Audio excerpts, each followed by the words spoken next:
తమిళనాడు రాజకీయాలు మామూలుగా ఉండవు. వాళ్ళు ఎప్పుడైనా సరే వాళ్ళ ప్రాంతం, వాళ్ళ భాష యొక్క ఆత్మాభిమానాన్ని, ఆత్మ గౌరవాన్ని ఎక్కడ కానీ తాకట్టు పెట్టరు.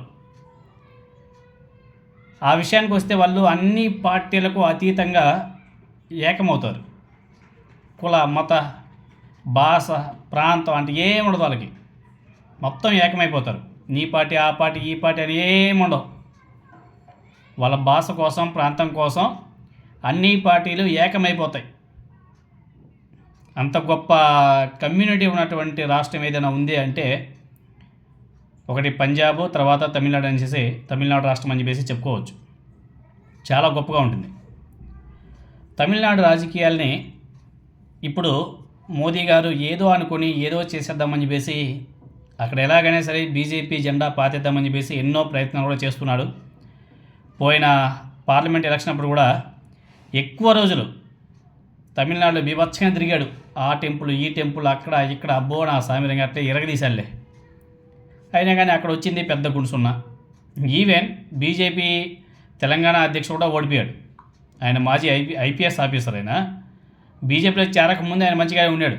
ఎప్పుడైతే బీజేపీ పార్టీ కండువా కప్పుకున్నాడో, ఆ పార్టీ నుంచి ఆ సిద్ధాంతాలు వచ్చాయో అప్పటి నుంచి ఆయన కూడా ఒక రకమైనటువంటి అలా మారిపోయాడు ఆయన కూడా.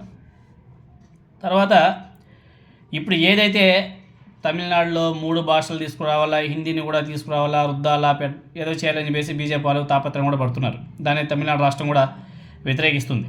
అదేవిధంగా రీసెంట్గా ఇప్పుడు డీలిమిటేషన్కి సంబంధించి కూడా పెద్ద ఇష్యూ నడుస్తుంది. స్టాలిన్ గారు అయితే సౌత్ రాష్ట్రాలన్నింటిని కూడా ఏకం చేస్తున్నాడు. అదొక రకం. స్టాలిన్ గారికి ఆయన ఒంటరిగా పోరాటం చేస్తున్నాడా అంటే కాదు. తమిళనాడులో ఉన్నటువంటి అన్ని రాజకీయ పార్టీలు ఆయనకు సపోర్ట్ చేస్తున్నాయి. ఈ విషయాన్ని అందరూ కూడా మర్చిపోతున్నారు. ఈవెన్ హీరో విజయ్ గారు ఆయన సపరేట్గా పార్టీ పెట్టాడు. రాబోయే అసెంబ్లీ ఎన్నికలు ఆయన పోటీ చేస్తానని చెప్పేసి కూడా చెప్పాడు. ఆయన కూడా ఈరోజు మోదీ గారికి శృతిమెత్తగా, బీజేపీ వాళ్ళకి శృతిమెత్తగా ఆయన గట్టి కౌంటర్ కూడా ఇచ్చాడు. ఆయన ఏమన్నాడంటే, మోదీ సార్ తమిళనాడుతో జాగ్రత్త, డీలిమిటేషన్ పేరుతో తమిళనాడులో పార్లమెంట్ సీట్ల సంఖ్యను తగ్గించేందుకు ప్రధాని మోదీ ప్రణాళికలు రచిస్తున్నాడని చెప్పేసి టీవీకే పార్టీ చీఫ్ విజయ్ గారు ఆగ్రహం వ్యక్తం చేయడం కూడా జరిగింది. ప్రధాని గారు, మీరు 1 నేషన్ 1 ఎలక్షన్ అన్నప్పుడే మేము మీ ప్లాన్లను కూడా అర్థం చేసుకున్నాం. తమిళనాడును జాగ్రత్తగా హ్యాండిల్ చేయండి. ఈ రాష్ట్రం ఎన్నోసార్లు తన శక్తిని కూడా చూపించింది. మీరు జాగ్రత్తగా ఉండండి సార్ అని చెప్పేసి ఆయన శృతిమెత్తగా వారిని కూడా ఇచ్చాడు.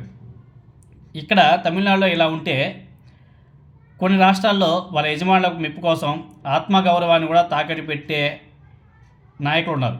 ఎగ్జాంపుల్ పక్కనే ఆంధ్రప్రదేశ్ రాష్ట్రం కూడా మనం ఎగ్జాంపుల్గా తీసుకోవచ్చు. అక్కడ మోదీ గారి మెప్పు కోసం కావాలంటే రాష్ట్రాన్ని కూడా మొత్తాన్ని కూడా అమ్మేస్తారు. కావాలంటే చంద్రబాబు నాయుడు గారు, అదేవిధంగా పవన్ కళ్యాణ్ గారు, వాళ్ళు ఎక్కడ ఆడిస్తే అలా తిరుగుతూ ఉంటారు వీళ్ళు. అలాంటి దౌర్భాగ్యమైన పరిస్థితి ఆంధ్రప్రదేశ్లో దాపురించింది. అక్కడ తమిళనాడు అలా లేవు. యజమాని కోసం కుక్కలాగా అరిచేవాళ్ళు లేరు, కుక్కలాగా అరవరు. వాళ్ళ రాష్ట్రం, వాళ్ళ భాష, వాళ్ళ ప్రాంతం యొక్క ఆత్మ గౌరవం కోసం ఎంతకైనా సరే తెగించే ద్రావిడ సింహాలు అని చెప్పేసి కూడా మనం చెప్పుకోవచ్చు. మన రాష్ట్రంలాగా కాదులే, కులాలు, మతాలు, ఈ రాజకీయాలు తమిళనాడులో పనికి రావు. ఉండొచ్చేమో 1% ఉండొచ్చేమో, అక్కడ ఇలాంటివి పనికిరావు. గతంలో ఎన్నోసార్లు మనం చూసాం. ఎగ్జాంపుల్ మన జల్లికట్టు, దాన్ని కూడా ఏ విధంగా వాళ్ళు పోరాడి సుప్రీంకోర్టులో కూడా పోరాడి తెప్పించుకున్నారో మనం చూసాం.